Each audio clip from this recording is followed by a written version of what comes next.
This video is sponsored by Jerry's Artorama. Jerry's Artorama Online has been serving artists for over 50 years, providing only the best quality art supplies. Jerry's Artorama has premier lines that sell all over the world and are used by millions of artists and professionals worldwide for amazing results. In addition to over 65,000 fine art supplies, choose from over 4,000 free art lessons, oil painting, drawing, acrylics, watercolors, mixed media, and the largest selection of new supplies professionally evaluated and created by artists for artists. Jerry's Artorama has been empowering artists since 1968. We provide reliability, better art supplies, great prices, and exceptional service. The quality of your art matters to us. Welcome everyone. Today we're going to be talking about how to deal with artist burnout. And if you want to learn how to turn your artistic weakness into your strength, definitely check out artprof.org, where we have lots of free resources, tutorials, critiques, art dares, and all that good stuff. So Clara, why don't you get us started with our discussion today? Artist burnout is really common. I think that everybody here has probably experienced it at some point. Tell us in the chat if this is something that concerns you, because I know, Jordan, for me, so much of it is just trying to make sure I don't get burned out, which is actually a surprising amount of work to make it happen. Do you get stressed that you might get burned out? You know, that actually just happened to me not that long ago. I would say within last couple of months, there was a point where everything was just exhausting and I didn't want to do my own work, and I had to keep up my skill and because I had other obligations. But it's tough sometimes, especially when you depend on it as a career. And so let's get started by talking about preemptive actions, because I always know that if I don't do that, I'm going to burn out. And so I have to think really carefully and balance my time, because you can't make life a sprint. You are on this marathon and you have to pace yourself.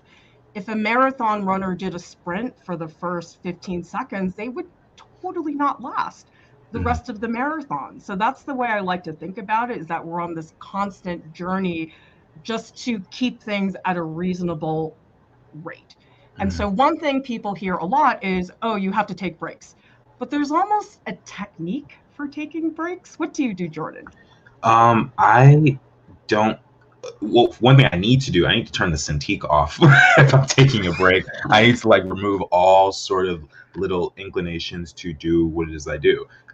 So instead of drawing, instead of having my paper out, I'll turn on Netflix. I will read a book that has nothing to do with art. I'll call some friends and family and just have my undivided attention solely on them.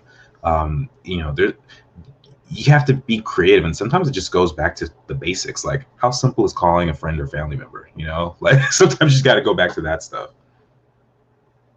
Yesterday, we spent time picking crab apples from my mother-in-law's tree in the front yard, and I loved doing that because it was physical. You have to concentrate a little bit, and it was such a nice release. And honestly, after I take a break, doing my work feels better. It's a little bit hard to explain, but it's almost like you miss the work while you're away, and then you want it more when you come back. Those breaks make things better.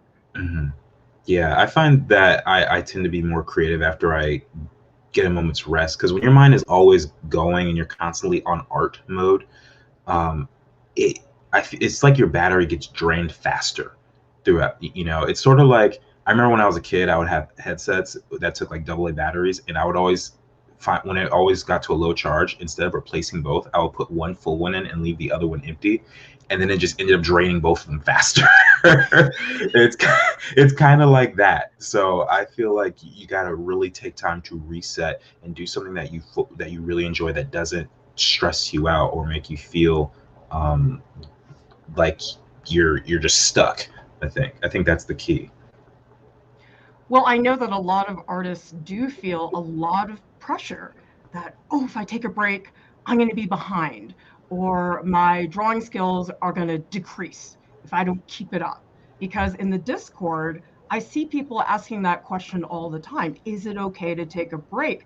And I see people posting things like, I haven't drawn in 2 weeks. Oh my gosh, it's the apocalypse. I'm not a good artist anymore. But the thing is, you need to take a break so that you don't go crazy. Your life is not over.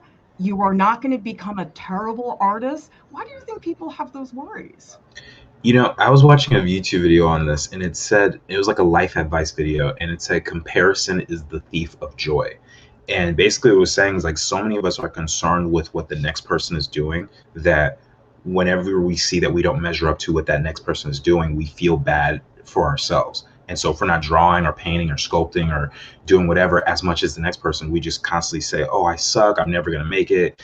I'm never going to make $1 from doing what I love. I'm not going to care about it." And you have all these worries that just don't make sense, are not even helpful for us. Like, it'd be one thing if worrying about this stuff was actually good for you, but it's not. It's only making you less creative and you feel worse about yourself. So it's like, why continue doing it?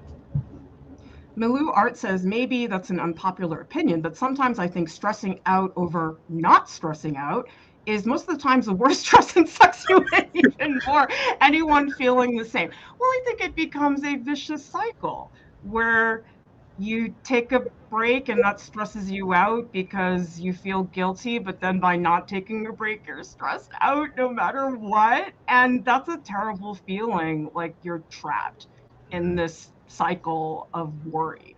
That is not fun. So let's talk about some actual actions that you can take. So Jordan, you mentioned doing something non-art related. I think it's okay to indulge yourself just doing something else, because I know a lot of people love doing fan art, but maybe it's not their current practice, but they like it. It's fun. I know you do fan art. Isn't it satisfying? Oh, I love it. It's so much fun. It just because it's like I get to use all the things that I've learned to draw someone else's character or something, and it's just like, yeah, I don't have to think about if the design works because it's proven it works because it's on this movie or this show, and I think that it's like doing half the work. I'm getting the practice in, but I'm calm while doing it. And if I'm watching something on, you know, like on Netflix, then that makes it even better for me. It's like just doing something that's art related, but that's really easy for Mhm. you. That doesn't require any effort and it's a little bit mindless, but you still enjoy it. Finding something like that. I know some people like to crochet because it feels creative, but it's also repetitive. Some people find it very relaxing. And then another thing to do is to give yourself a little bit of a creative vacation. So let's say you're typically an oil painter, get out some clay and just play with it. Because when I do something that's not my practice, I feel like I have such a good excuse to be bad at it. And so I don't have any expectations. So for me, it's digital painting. When I pick up the iPad, I'm like, oh, I suck at this. Who cares? I'm just having fun.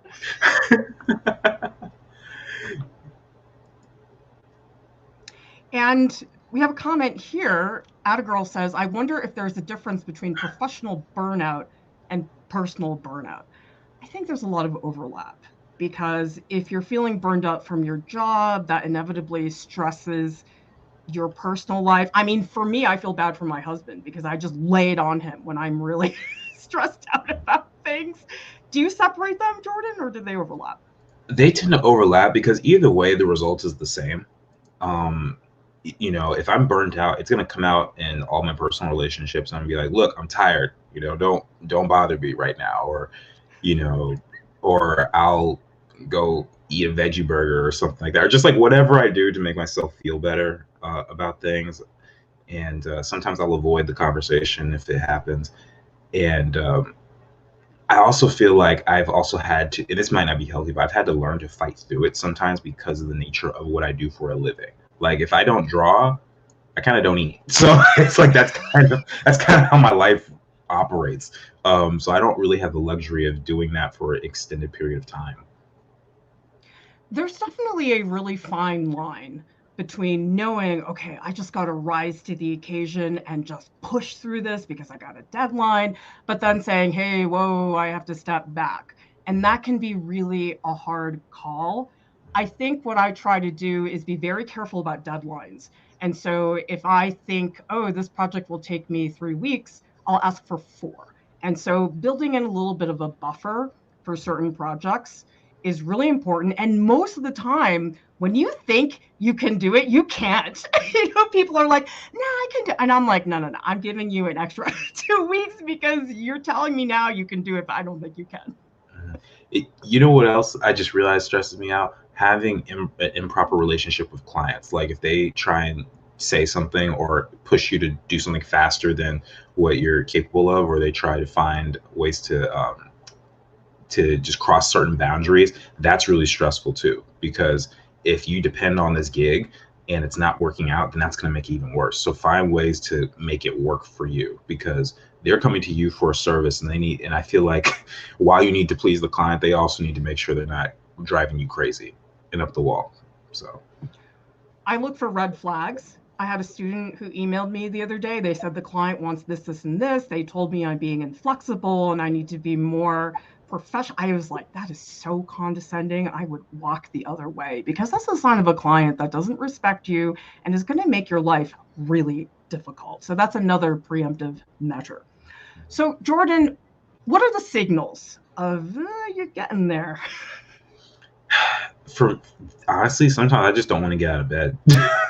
Usually my morning routine usually consists of me getting up and, after like brushing my teeth and stuff and having breakfast, I'll just kind of come here at my desk and I just don't do anything for a long time. Like I'll find any excuse to not work. And at that point I'm like, okay, clearly you're not going to get anything done. There must be something internally going on here, you know? We all have some form of procrastination, which for me is a signal, whoa, you're getting really close, Clara. So what I do is, if I'm starting to get burned out, I will start cleaning my desk. I'll be like, oh, now it's time to arrange the brushes. And I'm trying to tell myself that it's important to do, when it really is not. I mean, like, who cares if my Sumi brushes are in the same bin as my bristle brushes? It really does not matter. And I find that if I'm really engaged with my work, I don't clean. My desk is a wreck and I just throw stuff and I'm like, oh, I don't care because I'm just so focused on this. And so when I see myself doing that, then I'm like, okay, this is not good. Because typically speaking, the situation, I'm doing that because making the work is not fun. It's stressful. I feel miserable when I'm making it. So I'm trying to find any reason to not do it. I mean, have you ever been in a situation where drawing is just not fun and you just hate it? Yeah, usually when I work for a client I don't want to work for is the key, because they'll ask for so many changes and we'll be fighting back and forth. And I just don't even want to deal with the situation anymore. So that's one. And then there are times where I feel very I want to say inferior. That's not the right word I'm looking for, but just I feel very stuck creatively speaking if it's a personal project. And I'm like, man, this isn't as cool as my last three ideas, or this isn't looking as good, or something like that. Anything that, again, comparison is the thief of joy. Anything that I'm comparing myself to, that's always what kind of is the signal for me to know, okay, something is wrong. Shruti says making art is physically taxing. Maybe that causes a kind of burnout. Do you ever have that, Jordan, where your body starts telling you something? Only after I draw for an unhealthy amount of time. Like there have been times I do not recommend this, but there have been times where I've literally drawn for 24 hours straight and it's awful.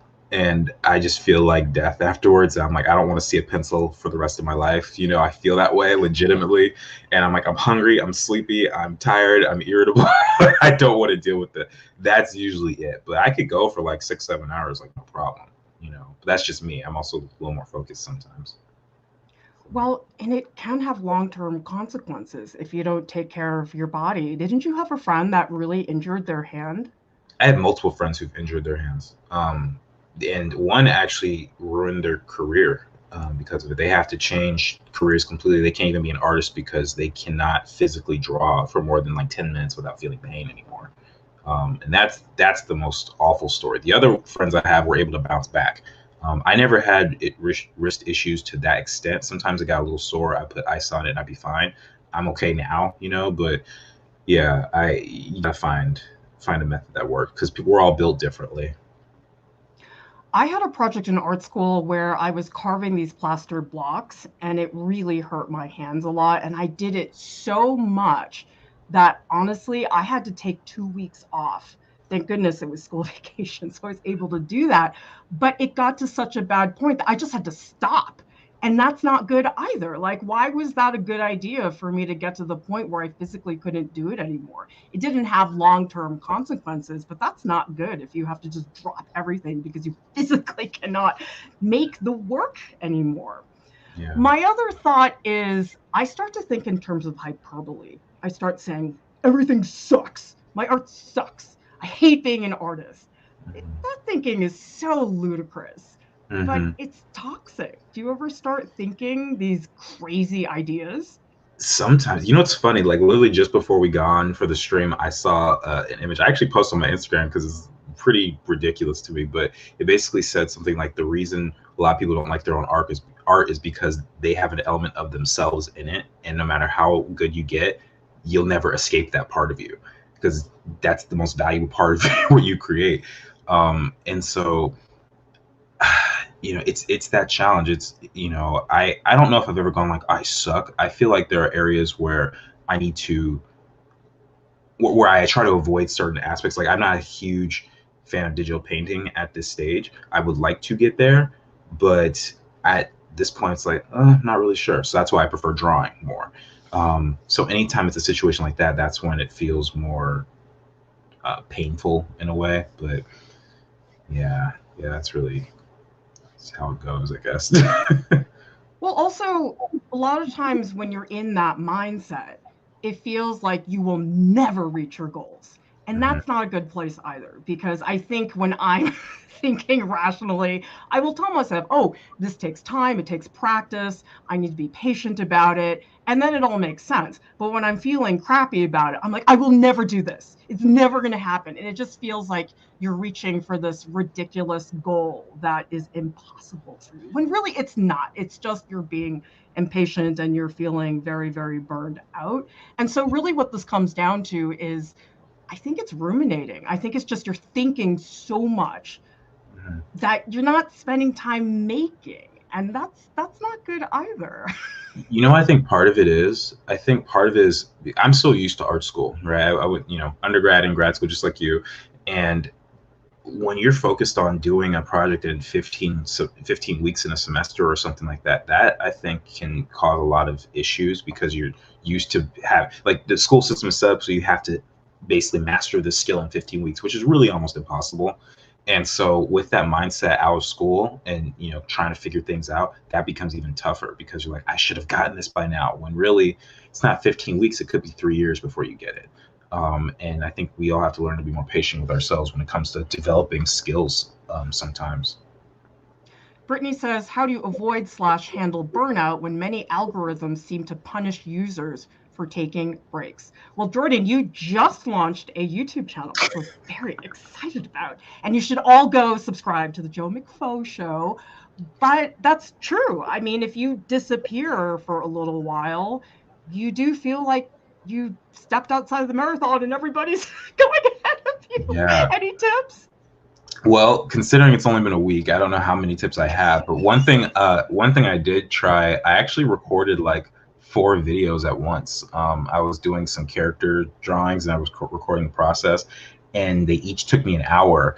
And I look back and I was having fun. I was enjoying myself. I had my music playing and Netflix going and all that stuff. And by the end, I was like, oh shoot, like I'm set up for a couple of weeks. Like, okay, so sometimes preparing a lot on a day when you're feeling really good is going to set you up for those days where you're like, not really feeling it. And you can always just release it later. How much work is done that we don't see for several years? Like, like the James Cameron movies, Avatar. Apparently they filmed the second and the third movie, but they're not going to be released for another 3 or 4 years. So by the time we see it, the principal photography is going to be done, would have been 5 years old. So the same kind of situation. If you hold back on posting things, it lets you stretch out the content longer.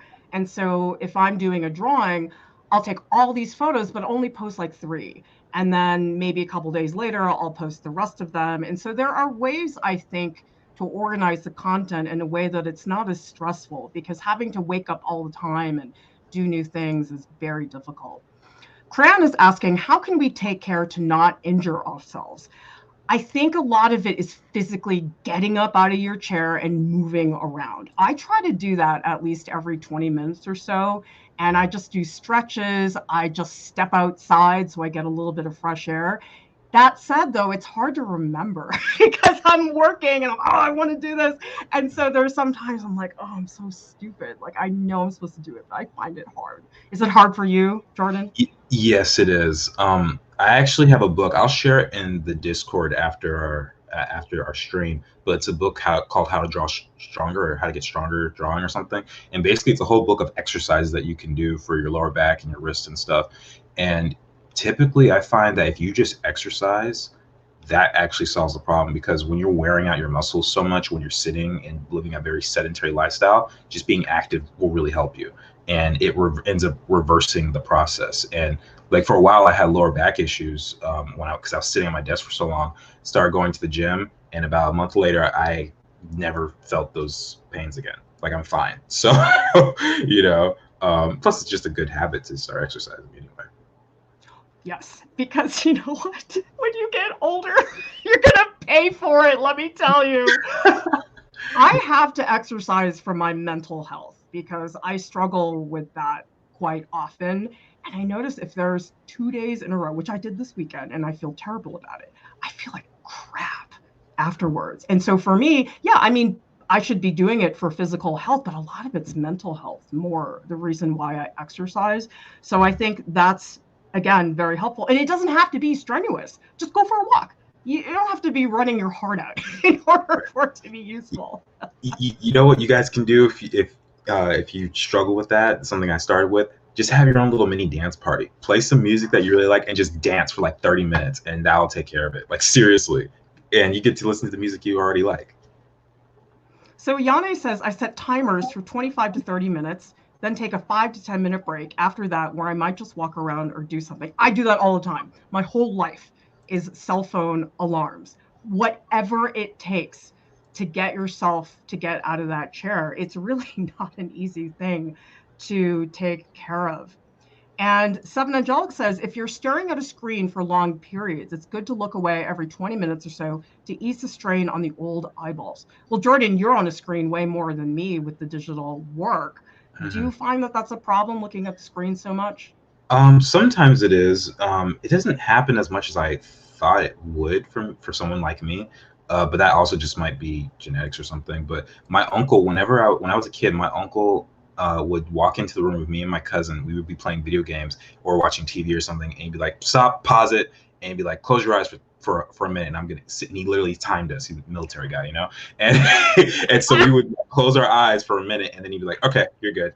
And that, I feel like, is a really good method to teach kids, because we are so stuck staring at screens. And they also have blue light filtering glasses. Sometimes I wear these, and it's supposed to help with blocking all the blue light coming from this, screens and everything, which is good. Let's talk about what to do when you are in the burnout and you've gone, oh my gosh, I'm here. I didn't keep myself from getting here. Now I really have to deal. I really think just step away and don't come back until you want to come back. Now, again, this depends on your profession. If you're a freelance illustrator, you rely on that income, that may not be an option. But I do know that a lot of people here in our community, art is not their sole income. A lot of people have other jobs and things like that. And I did this once for 2 years. I'm not saying you should do that. I'm just saying I did. And it wasn't like I walked back my art skills for 2 years. It's like I picked up from where I left off. Basically, I had these 2 solo shows that just killed me. I was having a really hard time in academia at RISD, and I just hated working on the work, which is a terrible feeling, because you say to yourself, well, I'm an artist because it's what I love, but isn't that a horrible feeling when you don't love what you're supposed to love?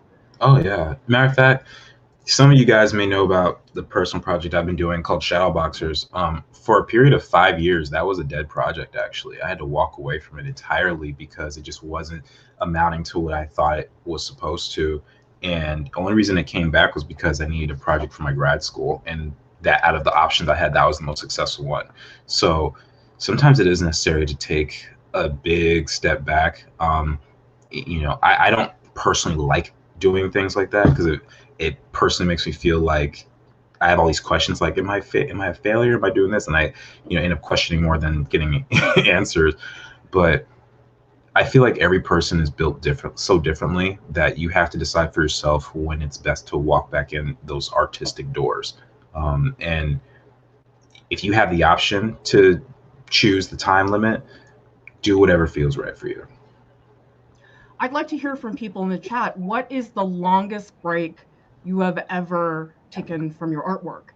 And I think for some people, it's like 10 years, 15, 20 years, because I know a lot of people, they would do art in high school or a little bit in college.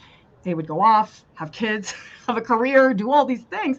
And I think it's amazing that people pick it back up. I know some people can't do it until they retire, but it doesn't matter because you're doing it. That's a success, just doing the work. Because after I took that 2-year hiatus, what I did during the 2 years is I worked on Art Prof. This is very early on when nobody cared about what we were doing. And I just focused on that. And I liked it because it was all computer stuff. It wasn't me being physically in the studio. And some of it was just grunt work, like building the website, which sometimes grunt work is kind of satisfying. Am I weird, Jordan? No, it's unusual. I don't know about weird. So I did the 2 years away, and then I had this project I wanted to work on, and it was like lightning hit my head. I couldn't stop working. It felt amazing, and it was incredible. And that would not have happened if I just kept going, because I would have been miserable. It would have been awful. So those breaks are going to help you. Yeah. It's very hard to force creativity. Like, it's one thing if you're, actively building someone else's plans, like maybe you're doing construction or something like that, or maybe you're a teacher and there's already a specific laid out plan. But when it comes to creative things and you have to force your mind to think outside the box all the time, that's a whole different level of, stress and worry that can happen. So you have to treat that like it's a gift and be aware of the triggers that will allow you to succeed and to and then things that will force you to fall back. Sonnet says it's been 10 years, not intentionally, but because I had to get a career to pay the bills and start a family. Can't wait to get back into it. Brittany says break of 1.5 years after graduating. 4 years of art projects really took a toll on me.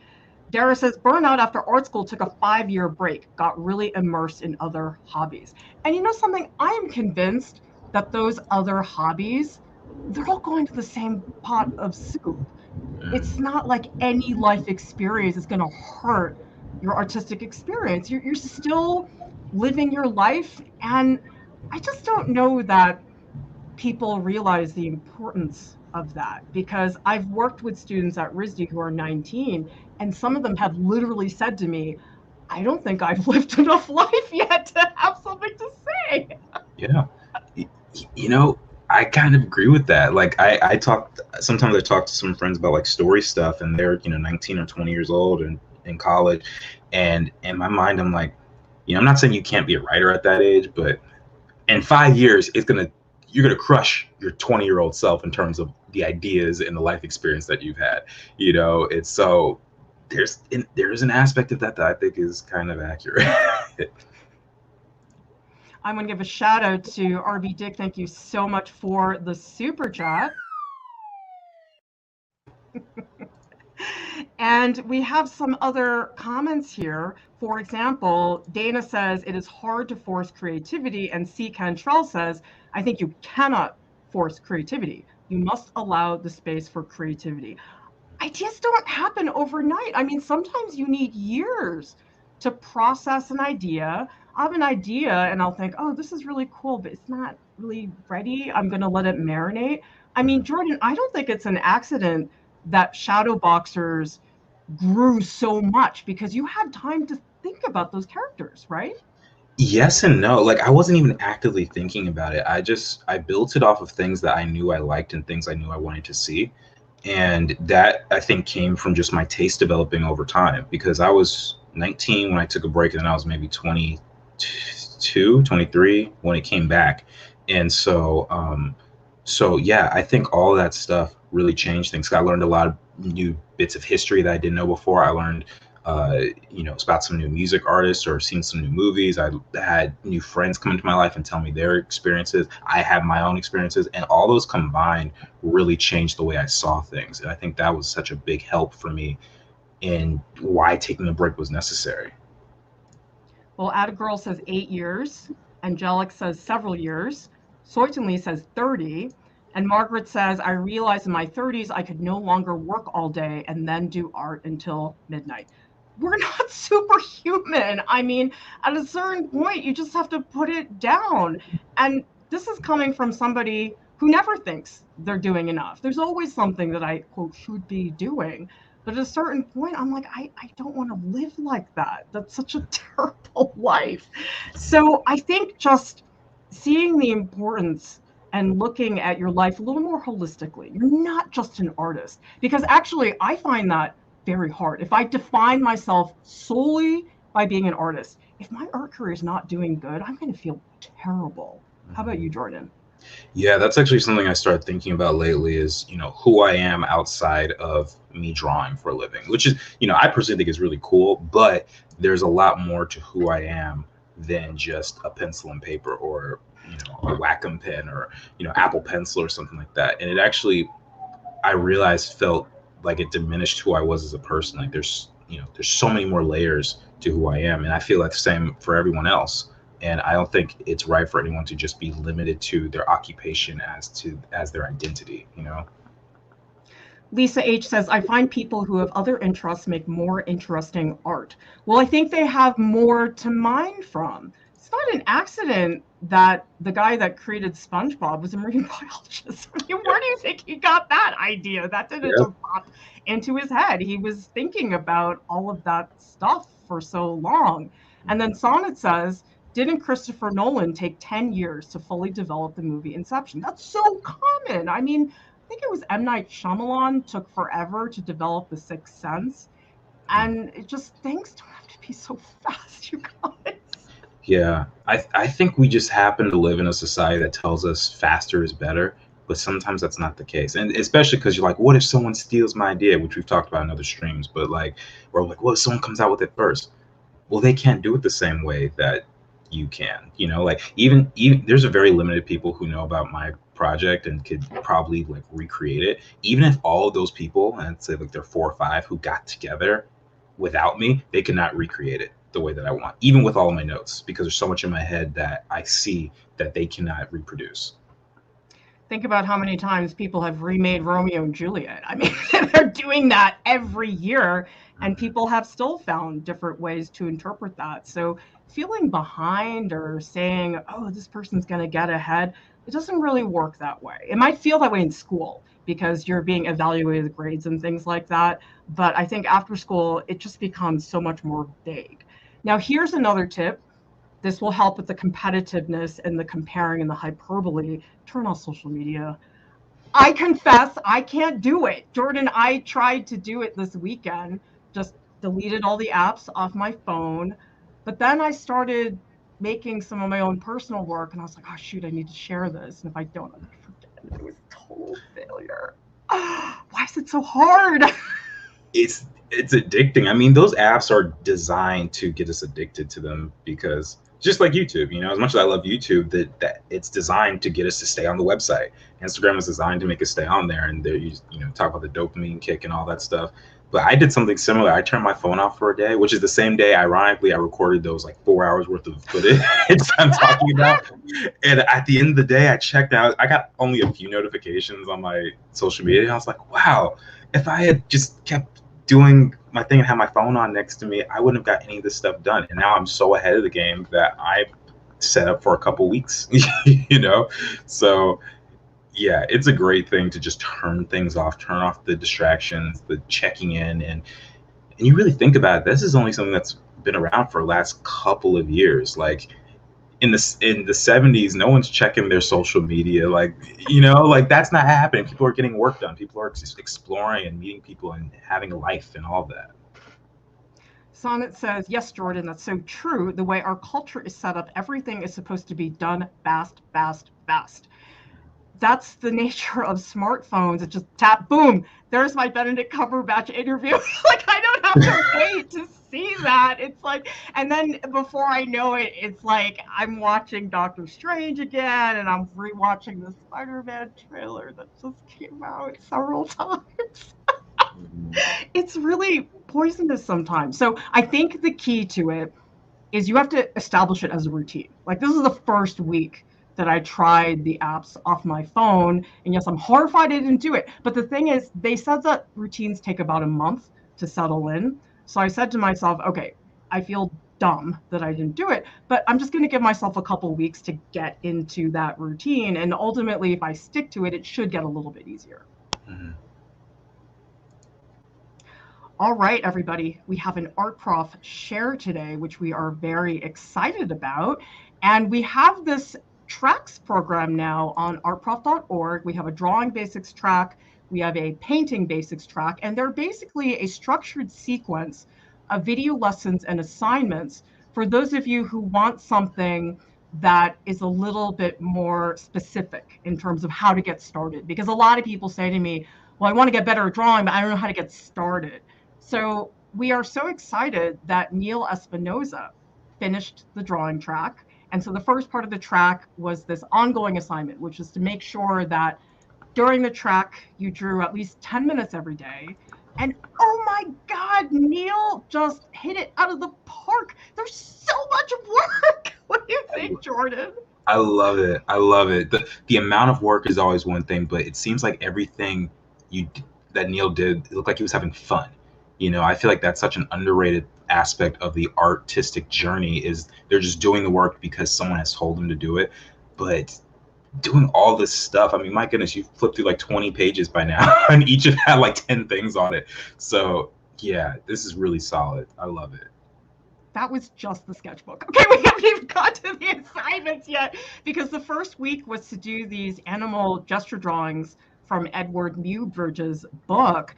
And I just love seeing the range. It's so clear, Neil, that you are not afraid to draw in different styles. A lot of these, I think, are very tonal. There's others that are a little bit more simplistic in terms of the line work.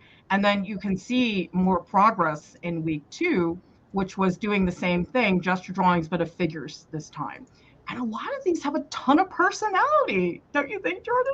Oh yeah, definitely. There's the gesture, the posing, the line weight, the emphasis on or the focal point in these drawings. They're all coming out much more clearly than if you hadn't have done this track. I think this is really pushing you forward and pushing you to your limits a lot. And it's so fun to see Neil going from these very quick, sketchy thumbnails and then really knowing how to finish a piece. Because when I taught at RISD, a lot of students really did not have the experience of finishing a piece. And I think, Neil, you really pushed these as far as you possibly could.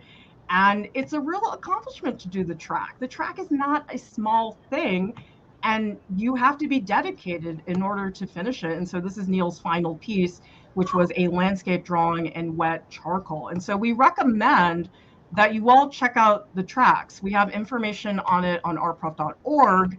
And we also have a channel in the Discord that is just for people who are working on the track. And it's just really fun because you're all working on these same assignments. Don't you find, Jordan, there's a momentum, like you egg each other on? Yeah, there's a certain camaraderie that happens at 2 o'clock in the morning at art school when we're all working on the same project. That's kind of what it reminds me of. Like, there's nothing worse than feeling like you're by yourself when you have this tight deadline, but when you have other people who are like suffering with you or enjoying it with you, hopefully, it's always way better. Remember, this Google slideshow is available. You can get the link to it in the YouTube video description below. Art Prof as a podcast. It's available on Spotify and also on iTunes. And in a few minutes, Jordan and I will be hanging out in the Art Prof Discord. We will be in the post live streams channel so we can continue to talk about capybaras, which Jordan didn't know what they were before the stream. I did not. I thought they were Subscribe to our channel, like this video, leave us a comment, and a big thank you to our top Patreon supporters for giving us the resources we need to keep our content 100% free and accessible. Thank you so much for watching. We'll see you next time.